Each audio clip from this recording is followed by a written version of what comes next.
The government says it's expecting Moses Mabhida Stadium to be filled to capacity when AmaZulu King MisuZulu kaZwelithini's is handed his certificate of recognition. The KwaZulu-Natal government says about 100 buses, 300 taxis and scores of trains will be used to ferry thousands of people to the event tomorrow.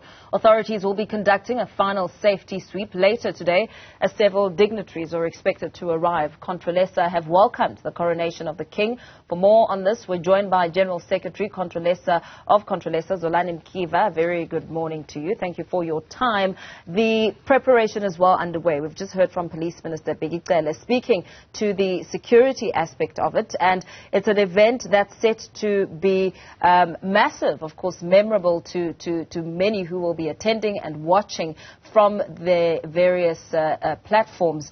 But perhaps let's talk about the significance, the color, the different elements that will come together as this coronation takes place. No, good morning and thank you for the opportunity to Newzroom Afrika, and we greet all the viewers of this channel, and thank you for having us.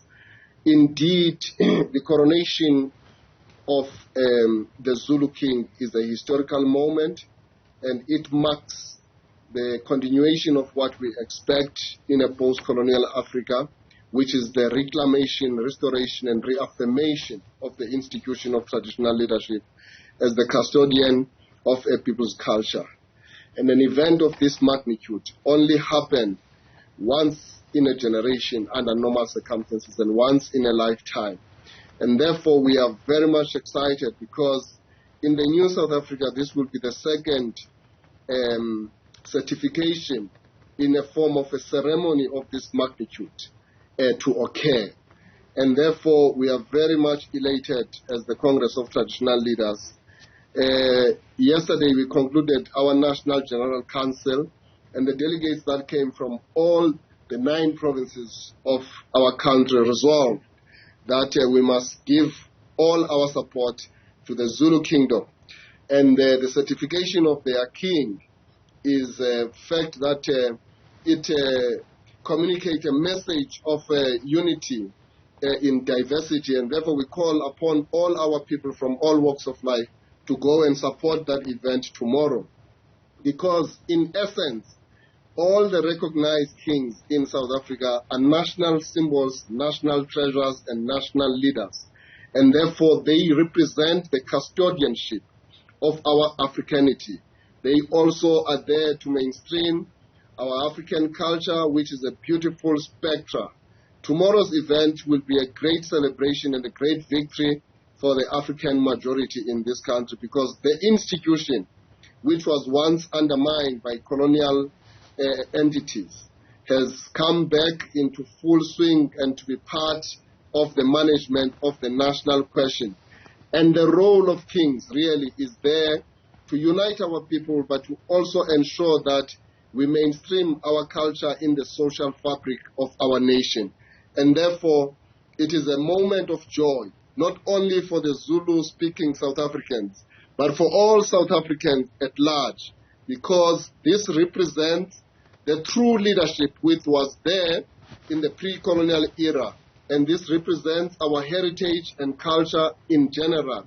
So we are quite very much elated, and this is just not an event that happens, on regular basis. As I say, it takes only one event to happen in a generation, and therefore we want a full coverage with all the channels, with all the radio stations, with all the print media and social media to flood, the media space in the country, in the continent and the world. And indeed, Africans at large and Africans in the diaspora are coming to this event. We have received a number of confirmations, some people voluntarily coming without an invitation, because once an event like this happens, it is an open event to the community.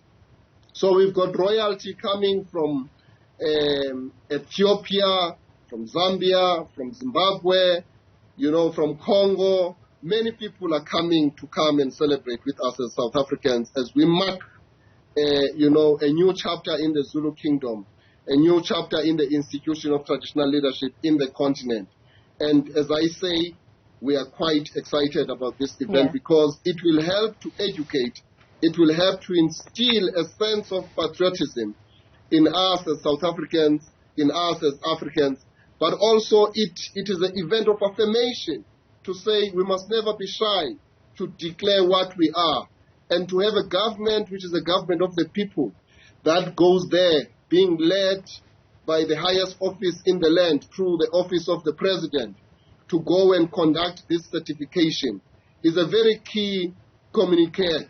So you know that already the Zulu royal family and the Zulu community have already officially coronated their king.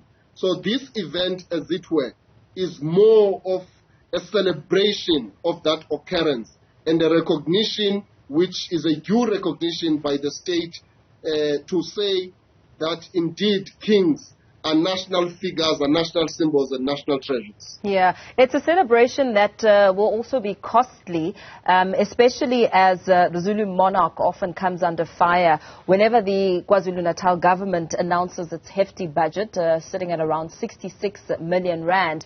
And you know, as we talk about money matters here, there's also been, critics who say that the Zulu King is getting more than others in South Africa.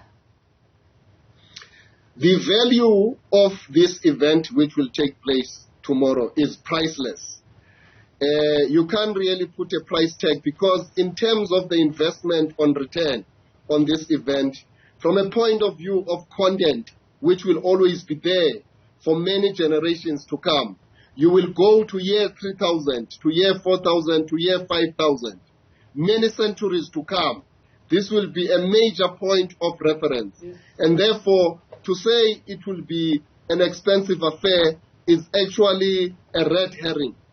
To us, we think that what is happening for the state to ensure that we avail necessary resources for this event to occur is an investment in the right direction in terms of the decolonization of our country, in terms of the contribution in the national dialogue and the national conversation that is needed to ensure that we give space and time to the institution of traditional leadership to help our community, to help our society to decolonize, to ensure that we mainstream the indigenous knowledge system so that it can have a reflection on the policy making, on the service delivery, on how we make the laws in our country to resonate with our communities. And therefore, you can't really put a cost to that and you make it an issue. We don't believe that the resources that will be spent there are exorbitant. We think that the resources that will be spent there are helping the nation to progress, are helping the nation to ensure that it is localized, it is Africanized as much as we can. And also on the issue of saying that there is a complaint that every time that a budget is issued for the Zulu Kingdom, other people are scratching their heads about that. No, that is not the stance that we are taking as Contralesa. We are saying the provincial government is doing a good thing in giving support to the Zulu Kingdom, but also to the institution of traditional leadership in that province, because it is not properly communicated as to what actually happens with those resources. Those resources are actually not going to the pocket of the king, but they are going there to support the infrastructure, to support the programs that occur there. The Reed Dance ceremony that you see year on year is one of the functions that are funded by the very same budget. So I am saying, therefore, that we are not complaining. All what we are saying is that we are a unitary state, and therefore other provinces must draw lessons and go and benchmark in terms of how this support is done. Let's share experiences, let's compare notes, so that we try by all means to standardize and come up with some kind of uniformity in the country. As you know, that we have almost about 9 kings in this country, and therefore we are saying that the treatment should try to be uniform as much as possible. But of course, we understand that other communities are bigger in terms of numbers of the population than the others. So there must be equity. That's all what we are calling for. We are not complaining. We are thinking that It is a good practice which is done in the KZN. It must be emulated, and in that way, we're taking it further to say that the national government itself ought to also give financial resources, infrastructural support and logistical support to the kings, because they are national leaders. This task of availing resources must not only be left, at the helm of provincial governments. Yes, it is important because provincial governments are there and they are closer to where the palaces as well as the offices and the chambers of the kings are located.